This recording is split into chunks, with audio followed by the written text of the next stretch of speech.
जी hello दोस्तों, मैं हूं कमर शीमा। और दोस्तों, जैसा कि आप देख रहे हैं, मेरे साथ मौजूद हैं कर्नल शैलेंद्र सिंह साहब। कर्नल साहब इज़ अ वंडरफुल पर्सन और बड़ा मज़ा आता है उनसे गप मार के। हमेशा बड़ी टफ लाइन लेते हैं अपने आर्गूमेंट्स में, लेकिन we always keep talking and I think that's what we see के बात करना ज़रूरी है so that we can find ways. Colonel साहब, दो इम्पॉर्टेंट टॉपिक्स पे आज बात करनी है। क्या भारत हसीना वाजिद साहिबा को भेजेगा? क्योंकि दैट्स अ क्वेश्चन जिसके ऊपर बहुत सारे लोग बात कर रहे हैं।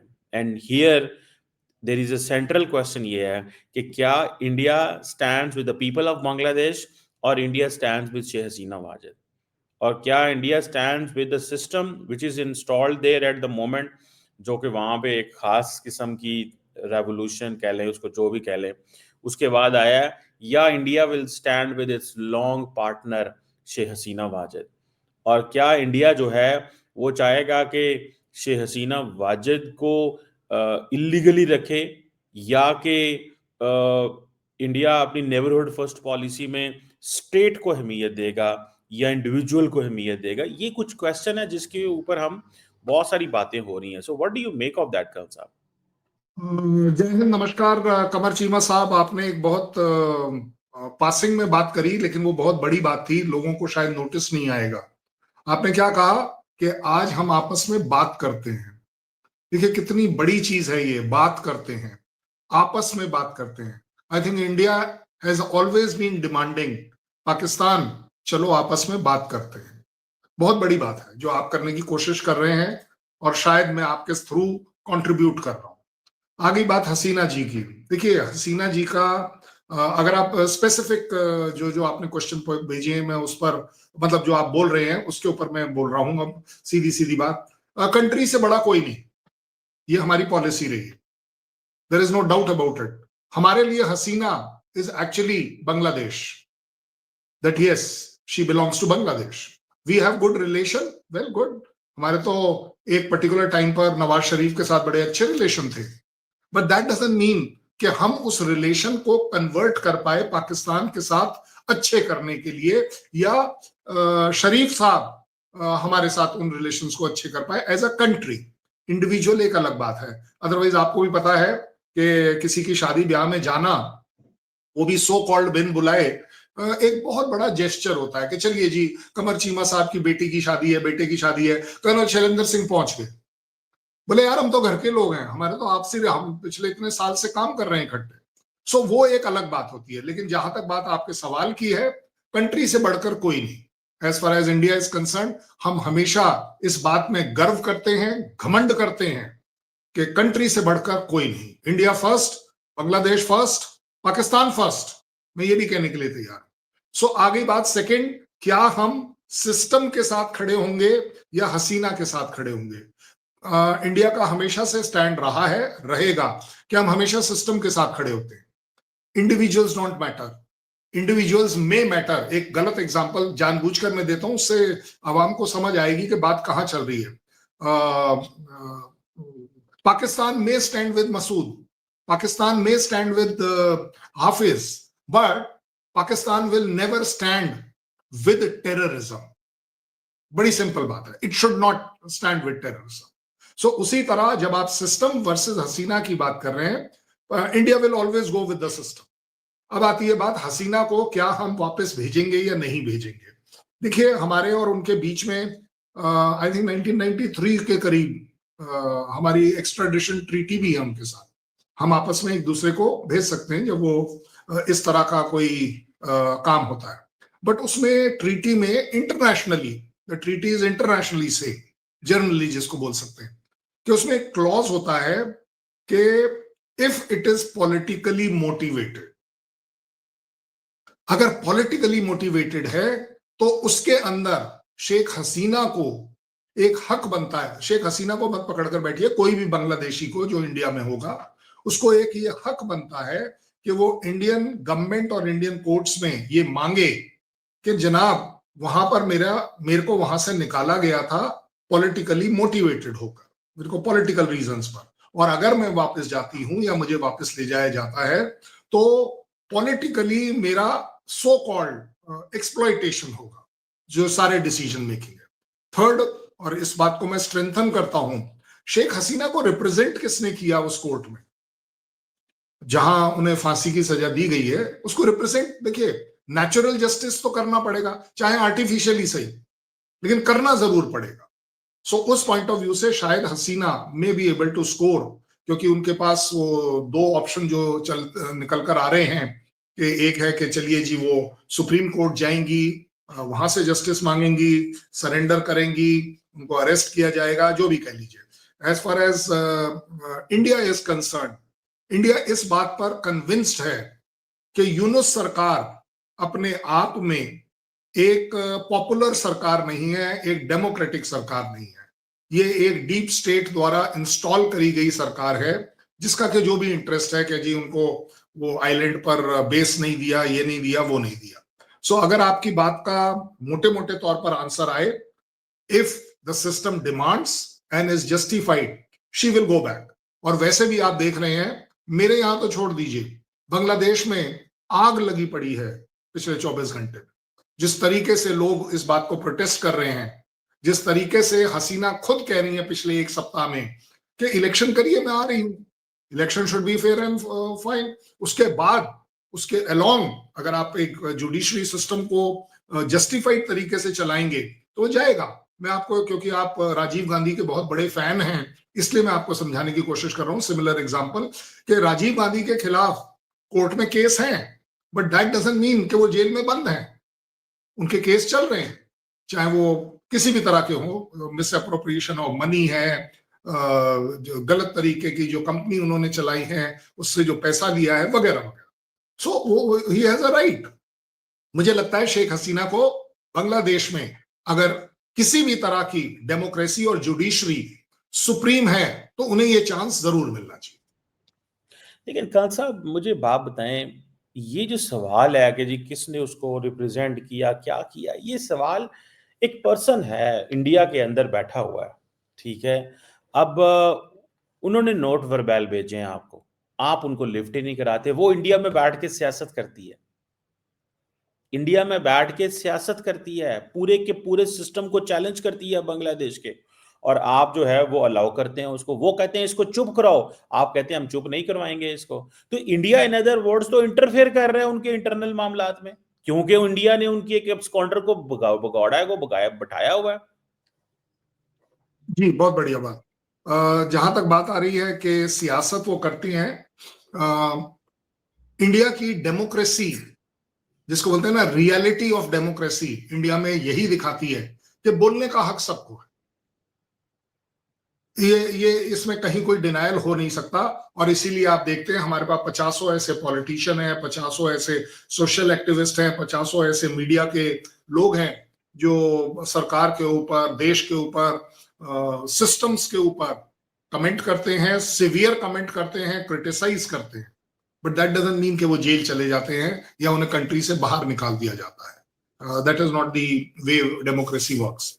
आती है बात वो सियासत, उन्होंने क्या सियासत की भाई? पिछले, जब से उनका ये केस कोर्ट में फाइनलाइजेशन के लिए आया, तो उन्होंने यही सियासत करी ना कि मैं वापस जाने के लिए तैयार हूं, कि एक फेयर ट्रायल, दूसरा फेयर इलेक्शंस। दो ही तो बात मांगी उन्होंने, जो कि हमें लगता है एज अ गुड डेमोक्रेसी, हमें लगता है कि ठीक है यार, ये हक हर एक को होना चाहिए, क्यों नहीं होना चाहिए? ये हक बनता है इंसानियत के तौर पर कि अगर कोई आदमी थ्रेटन्ड है उस कंट्री में जाने के लिए, ये बिल्कुल एग्जैक्टली वो वाली बात है कि अगर मैं आपको कल बोलूं कि शहबाज शरीफ साहब इंडिया की विजिट करें, तो ये मेरा हक इसलिए बनता है क्योंकि मुझे मालूम है कि he is not threatened here. If he will come here, it will be for something good. So similarly हमारा स्टैंड है कि अगर शेख हसीना वापस जाना चाहती हैं, एक तो पहली बात है, और दूसरा उनका कंट्री उन्हें वापस लाना चाहता है, तो fair trial I think is the need of the day. नहीं, उनको एक चांस मिलना चाहिए।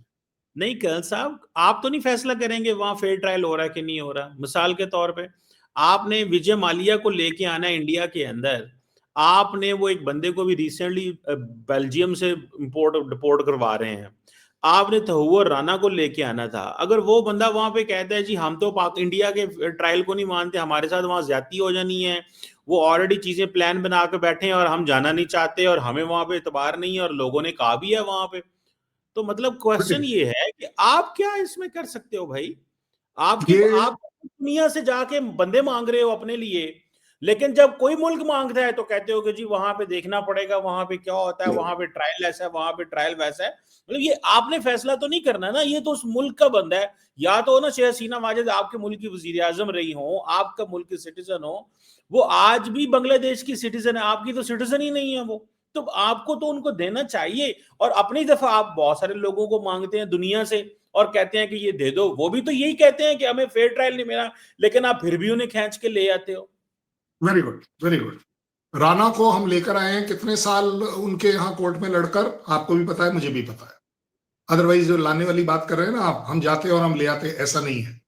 राणा को लाने में हमें कितना टाइम लगा है ये आपको बड़ी जिम्मेदारी से पता है।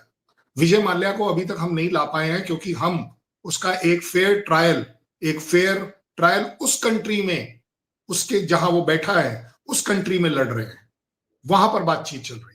हम इसी तरह चौकसी की 3 बार रिजेक्ट हो गई, अब उसने एक सेकंड कंट्री में भी डाल दिया कि चलिए जी मैं यहां का भी सिटीजन हूं तो मेरा वापस जाना ठीक नहीं रहेगा। और उस कोर्ट ने फाइनली उसको रिजेक्ट इसलिए किया है क्योंकि चौकसी का कहना था कि मेरे को वहां पर फेयर ट्रायल नहीं मिलेगा और मेरी जो लिविंग कंडीशंस हैं they will be so inhuman, जो उसने वर्ड इस्तेमाल किया। इस बात का प्रूफ इंडिया को उसके कोर्ट में देना पड़ा उस जगह पर, पहली बात। दूसरी बात, इंडिया को एक सोवरेन गारंटी देनी पड़ी कि he will be undergoing a fair trial. और फेयर ट्रायल में जब इस तरह की एक्सट्रेडिशन होती है, मैं आपको वैसे भी बता दूं, पढ़ लीजिएगा, आवाम के लिए बोल रहा हूं, आपके लिए नहीं बोल रहा, जब पढ़ लीजिए कि उसमें यह भी लिखा है, जैसे हमें जब राणा मिला है, कि he will not be given the ultimate punishment of death. ये एक सिस्टम है पूरी दुनिया का। आप बता दीजिए। आप देखिए, अभी तो ये उस स्टेज पर है हसीना का केस कि she has still got a right to fight it in the supreme court. कोई बड़ी बात तो है नहीं। और एक बात बताइए, आपने जो मेरे ऊपर कंडीशंस डाली, मैं कहता हूं आप ही के ऊपर वो कंडीशंस ले लीजिए, दैट इज बांग्लादेश के ऊपर ले लीजिए, कि बांग्लादेश क्यों नहीं ये अंडरटेकिंग दे सकता कि यस हम इन्हें वापस चाहते हैं थ्रू प्रोसीजर, उनको एक्स्ट्राडिशन के लिए डालने दीजिए। ये जो पॉलिटिकल डिमांड होती है ना, ये आपको भी मालूम है, बोलने की कुछ और है, करने की कुछ और है। वह यार, जब हमारे बीच में एक ट्रीटी है तो आप डिमांड क्यों करेंगे? आप एक्स्ट्राडिशन प्रोसीजर चलाइए, आप नहीं, अपने वो वहां के उन्होंने किया हुआ है, उन्होंने नोट पर बैल पहले भी भेजे थे, वो आपने उसको तो लिफ्ट नहीं जनाब वो कराई। नोट, मैं उस नोट की बात कर रहा हूं, वो नोट की ही बात कर रहा हूं, मैं उस लेटर की बात कर रहा हूं जो बड़ा पॉपुलर है। वैसे एक बात बता दूं, ये तो अब आप बताइए कौन सही है कौन गलत। भाई शेख हसीना ने तो ये भी कहा था जब वो फर्स्ट डे आई कि आई हैव नॉट रिजाइंड, और उनके आर्मी चीफ ने इस बात को एक्नॉलेज किया कि शी हैज क्वेश्चन नॉट ये है, रिजाइंड। मैं this was created as a country, बात कर रहे हैं कि मैं कहता हूं उस कंट्री में और आग ना लगे, इसलिए उन्होंने ये चलाई थी कि हाँ भाई शी हैज रिजाइंड। तो मैं technically Yunus can not be the prime minister. मैं कहता हूं जी, बिल्कुल ठीक है, she has not resigned. One thing, सवाल यह है कि बांग्लादेश की फौज ने उसके बैग पकड़ पकड़ के हेलीकॉप्टरों में डाले, पकड़ पकड़ के हेलीकॉप्टरों में डाले, आपके मुल्क में भेजा, आपने उसको रिसीव किया, वहां से आपने उसको दिल्ली फ्लाई करवाया। भाई she is a prime minister ना। मतलब तो क्वेश्चन ये बनता है कि ये तो उनके गवर्नमेंट का काम था। वो कहती मैं नहीं जाना यार, मैं इस मुल्क की वजीर, मुझे मरवा दो या मुझे मार दो, मैं यहीं रहना चाहती हूँ।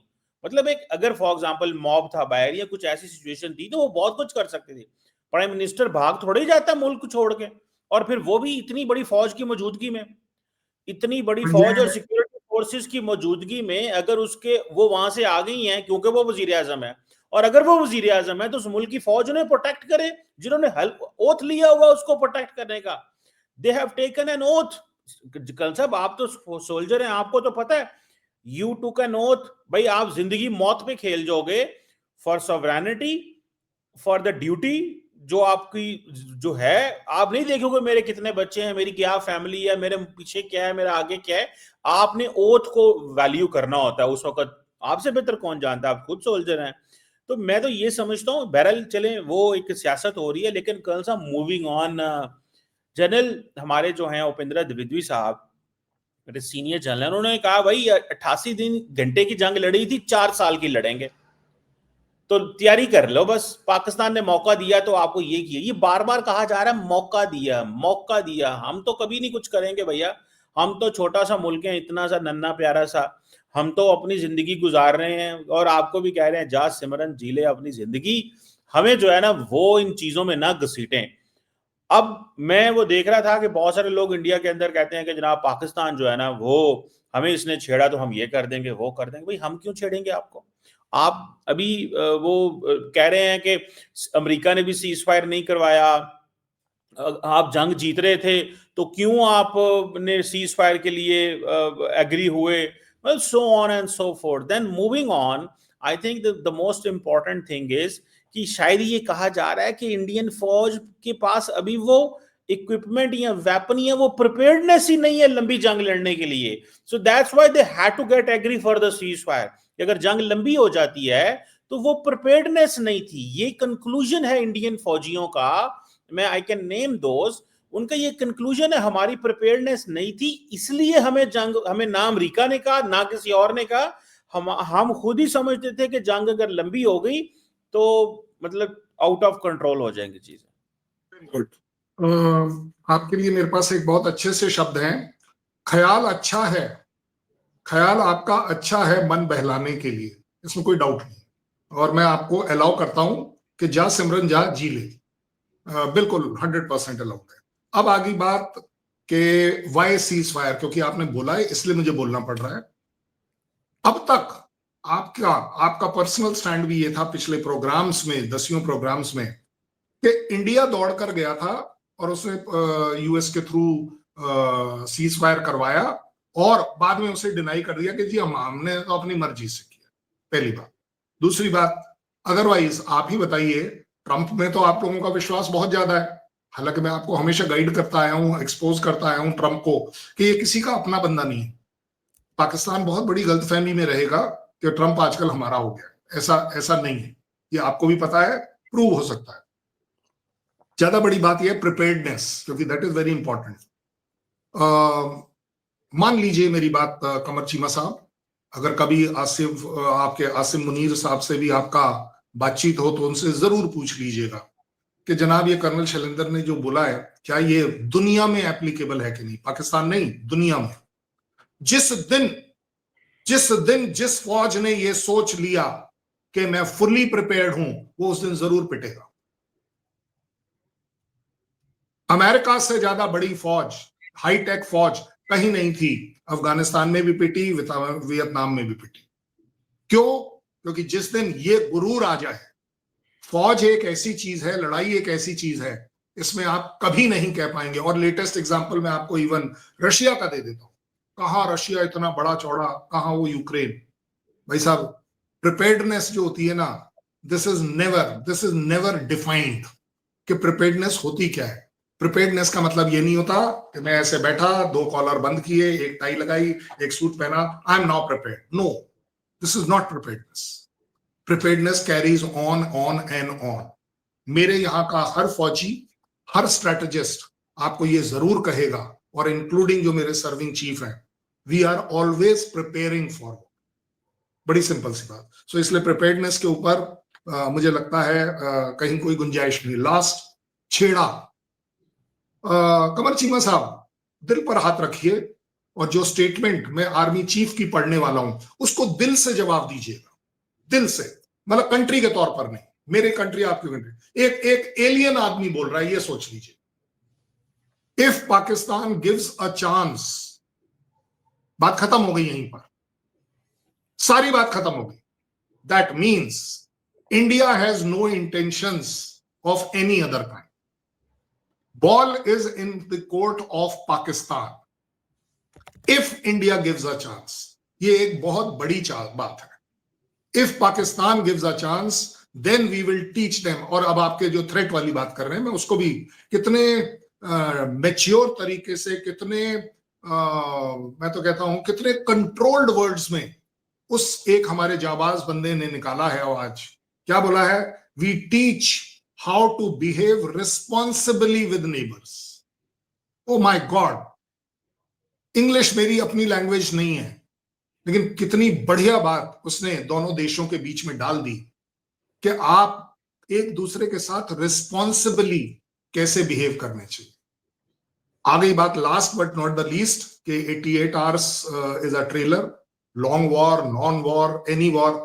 कमर चीमा साहब, अगेन किसी फोरम में आप अपने किसी छोटे से छोटे और बड़े से बड़े आर्मी ओहदेदार को पूछ लीजिएगा, this is a fact, Pakistan versus India, क्योंकि आप इस तरह से ले रहे हैं इसलिए बोल रहा हूं, a long war will never ever be in favor of Pakistan. It will not be in favor of India also, but it will never ever be in favor of Pakistan. Pakistan sustain नहीं कर पाएगा क्योंकि एक numerical superiority अपने आप में काफी तंग करती है। जैसे कि एग्जांपल दे देता हूं क्योंकि आपको प्रूफ चाहिए। लॉन्ग वॉर में यूक्रेन नहीं सरवाइव कर पा रहा, सस्टेन नहीं कर पा रहा, जबकि उसके पीछे पूरा यूरोप लगा हुआ है। आप सोचिए, तब भी नहीं कर पा रहा है। सो एक सुपीरियोरिटी जो होती है ना न्यूमेरिकल वाली के, आपके पास टैंक कितने हैं, हवाई जहाज कितने हैं, आर्टिलरी कितनी है, जहाज कितने हैं, सबमरीन कितनी है, नेवी क्या है, वगैरह वगैरह, ये सारी चीजें जब आप गिनते हैं, ये एक यूनिवर्सल ट्रुथ है, ठीक है ना। और उसकी जो वर्ल्ड रैंकिंग होती है वो जो कॉम्बैट रेशियो के ऊपर कैलकुलेट करी जाती है, वगैरह वगैरह। मैं उसमें टेक्निकलिटी इसलिए नहीं जा रहा हूं। ज्यादा बड़ी बात यह है कि 88 hours was not a war। मैं आप हर जगह पर 10 बार बोल चुका, this was not a war, this is not how the war will be, nobody crossed each other's border, nobody। ये जो indirect system, drone system, missile system, ये सिस्टम, ये जो सारे चले हैं ना, ये इसीलिए चले हैं कि आप एक डायरेक्ट कन्फ्रंटेशन ऑन ग्राउंड नहीं करें तब तक समझदारी है, क्योंकि तब तक ये चीजें कंट्रोल हो सकती। एक बार खुल गए और चलना शुरू हो गए जनाब, चाहे आप मेरा 1 किलोमीटर लो, चाहे मैं आपका 100 किलोमीटर लूं, बात वहीं की वहीं आनी है। उसके बाद इसमें से निकल पाना मुश्किल है। और इंडिया इस समय सबसे ज्यादा रिस्पॉन्सिबली इस पर चल रहा है। We don't want a war with Pakistan, number 1। We are on a war on terrorism with Pakistan, ये भी मैं अब जिम्मेदारी से बोल रहा हूं। But at the same time हमारा इस समय एम ना आपके साथ ना चाइना के साथ कहीं किसी वॉर का है, क्योंकि हमें अपनी इकोनॉमी बढ़ानी है, हमें अपना इंफ्रास्ट्रक्चर बढ़ाना है, हमें अपना सब कुछ बढ़ाना है। लेकिन साथ ही साथ जो चीफ ने कहा उसको भी मैं पॉइंट ब्लैंक आपके सामने रख रहा हूं। चीफ ने बोला कि anybody who is into terrorism और is supporting this terrorism will be dealt with same, बिल्कुल सेम ट्रीटमेंट दी जाए। मैं कहता हूं आपको घबराने की बात क्या है जब आप इस टेररिज्म में है ही नहीं। आप तो उल्टा कह रहे हैं हम हैं इस टेररिज्म में, हम आपके यहाँ टेररिज्म कर रहे हैं, हम टीटीपी के थ्रू आपके ऊपर टेररिज्म कर रहे हैं, हम बलूच के थ्रू आपके यहाँ कर रहे हैं, हम पीओजे के में आपके लिए खिलाफ कर रहे हैं, हम सिंध में आपके यहाँ खिलाफ कर रहे हैं, हम आपका अफगानिस्तान के थ्रू भी कर रहे हैं। तो आपको क्या चिंता है यार कि आप हमारे, क्योंकि हमारी कंडीशन तो क्लियर है ना, if Pakistan gives a chance. आप तो कर ही नहीं रहे, आपका तो दामन जो है पाक साफ है। लेकिन कल साहब कहा ये जा रहा है basically the Indian army is under pressure. बार बार ये कहना पड़ता है, मजबूरी बन गई है अब लोगों को ये कहना, हमें ऑपरेशन सिंदूर जारी है, ऑपरेशन सिंदूर 2.0, ऑपरेशन सिंदूर 3.0। बेसिकली हमारे लोग ये समझते हैं कि ये बेसिकली ऑपरेशन सिंदूर जारी रखना पड़ेगा, तब जाके ये कहेंगे कि जनाब फड़ो इन्होंने। जैसे ये कश्मीर में लोगों को पकड़ा है और जो एक मिडिल क्लास मुस्लिम को पकड़ रहे हैं, एजुकेटेड लोगों को पकड़ रहे हैं, फड़ा कर दगड़ दकड़ कर रहे हैं, तो वो कह रहे हैं कि ये करना जरूरी है। ये फ्रस्ट्रेशन है कि भाई जो कुछ वो नुकसान हुआ था 7 जहाजों वाला, वो और फिर अमेरिका के पास जाना पड़ा सीज फायर के लिए, वो उसको धोने के लिए इस तरह की प्रोवोकेटिव स्टेटमेंट्स देनी पड़ेंगी। और ये दूसरा ये भी है कि जनरल साहब के बारे में ये भी कहा जाता है कि ये he is very close to, he is the next CDS and he wants to be the next CDS and he is following the line, वो उन लाइन लेंथ को फॉलो कर रहे हैं जो that makes him relevant in the concerned political quarters to tell them कि I am the man who will follow the ideology and all whatever. तो इसको भी जरा थोड़ा एड्रेस कीजिएगा. Very good, very. पहली बात आ गई प्रेशर की कि इंडिया इज अंडर प्रेशर या army chief is under pressure वगैरह वगैरह. Pressure of what? We are under pressure of only one thing. मैं आपको बड़ी जिम्मेदारी बता दूं कि we are under pressure on terrorism, क्योंकि मेरी आवाम, मेरी गवर्नमेंट बड़े सिवियरली फौजी की तरफ देखती है या सिक्योरिटी फोर्सेस की तरफ देखती है जब किसी भी तरह का टेररिज्म एक्ट हो जाता है. That is where our pressure is. I am under pressure कि ये टेररिज्म पाकिस्तान के जैश द्वारा XYZ द्वारा सपोर्टेड है.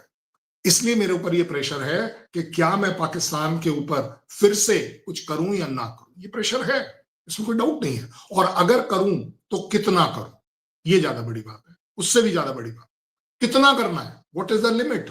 What is the limit of tolerance and what is the limit of strike? ये प्रेशर होता है, मैं आपको बता रहा हूं बड़ी जिम्मेदारी से. उससे भी बड़ी बात आती है कि टेरर. भाई आप एक बात बताओ, कौन सी ऐसी प्रोवोकेटिव स्टेटमेंट आर्मी चीफ ने दे दी जिसमें कि कहीं आपको टेरर नजर आ रहा है? I don't think. He is being very mature. बहुत रीजनेबल बात कर रहा है आर्मी चीफ होने के बावजूद. बड़ी प्रोफेशनलिज्म के साथ वो बातचीत कर रहा है कि we are only on war on terrorism. अब उस टेररिज्म के पीछे जैश होगा तो we are on war with Jaish. अगर उस जैश के पीछे कमर चीमा होगा, we are on war with Qamar Cheema. If Qamar Cheema के पीछे ISI जो उसे अवार्ड देकर भड़का रही है, we are on war with ISI. We are on war with that army which is always there. देखिए बड़ी सीरियस सी बात चल रही है इस समय. मैं आपको बता रहा हूं,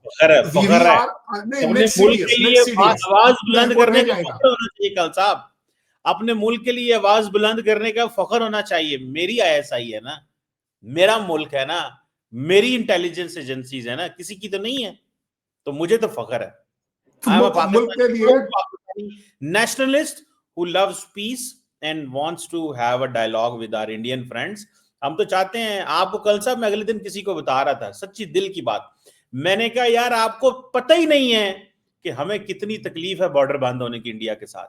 हम चाहते हैं ये बॉर्डर खुलें, ये मामलात ठीक हो.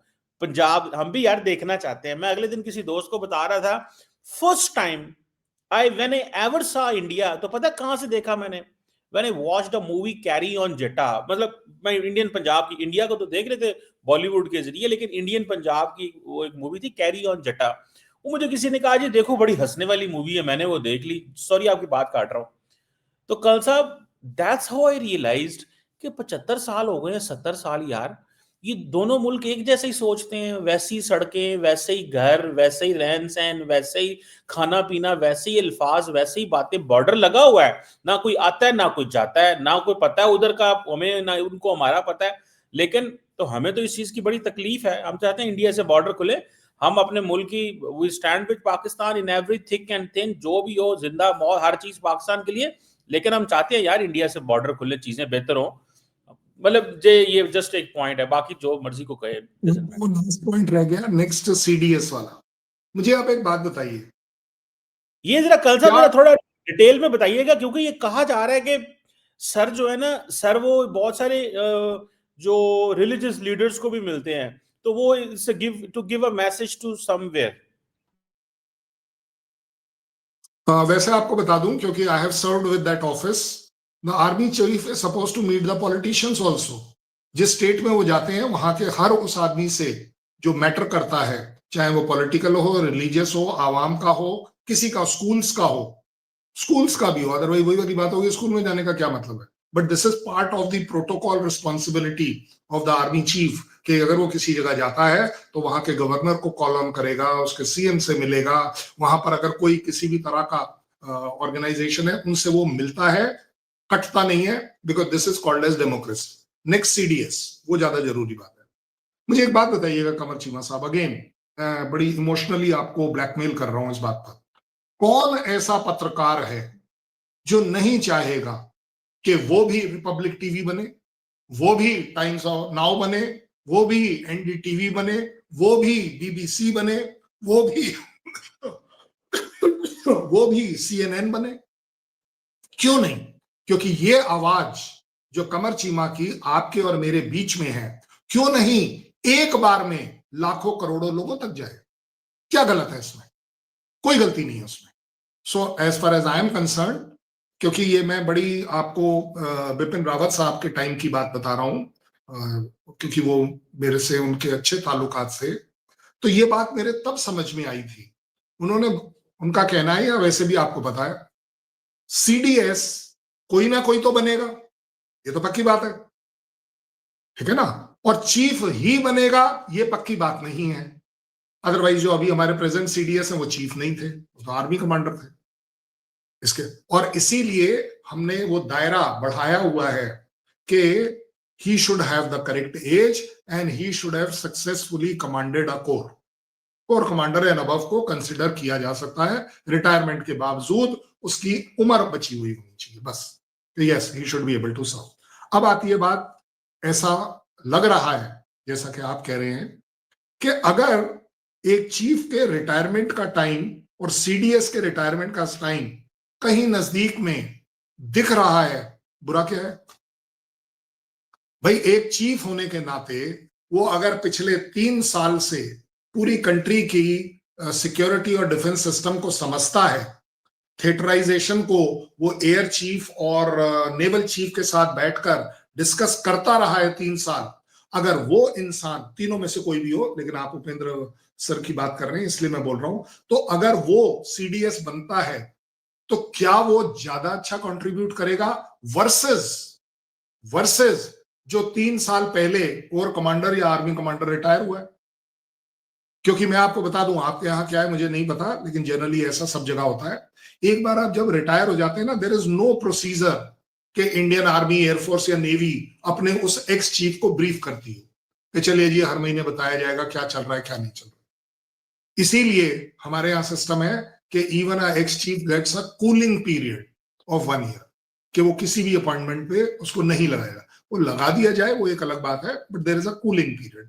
सो इसलिए मैं आपको बड़ी जिम्मेदारी से कहूंगा, समझाने की कोशिश कर रहा हूं, सीडीएस अगर कोई भी चीफ बनता है उसमें घाटा नहीं है, फायदा है, क्योंकि वो करंट है।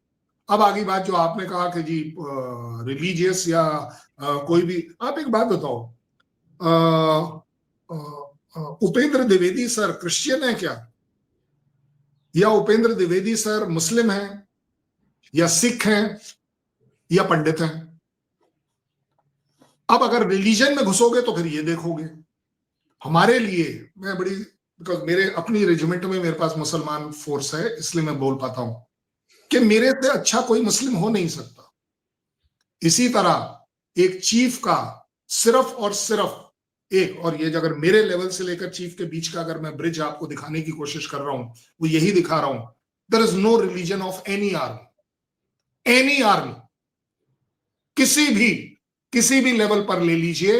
मैं जिस दिन रिक्रूट बनता हूं उस दिन जरूर आता हूं कि मैं क्रिश्चियन हूं, कि मैं इसमें हूं या उसमें हूं। उस दिन के बाद से मेरी रेजिमेंट के अंदर और अप दी चेन मेरा एक्सपोजर एक ऐसा होता है, there is nothing called as religion. We are never selective, we are not Ziaul Haq who will kill own Muslims 10,000 in a day just because you were something else. I'll put it like that. मैं उनको blame नहीं कर रहा, मैंने आपको example दिया है। एक चीफ के अंदर रिलीजन मत ढूंढिए, मेरे यहां नहीं है। हमारे चीफ ने कभी नहीं बोला कि हिंदुस्तान पाकिस्तान जो है वो हिंदूज और मुस्लिम्स के ऊपर बना था, ये बोलने वाली बात। Done. I got the point. Thank you very much, Karan साहब. It's always pleasure talking to you, और ताकि थोड़ी सी चीजें जो हैं जो हम जानना चाहते हैं वो जरा क्लियर हो जाएं. Pleasure talking to you and listening you and great, very nice and thank you very much. आपने हमें एक बार और मौका दिया. जय हिंद, नमस्कार. पाकिस्तान जिंदाबाद.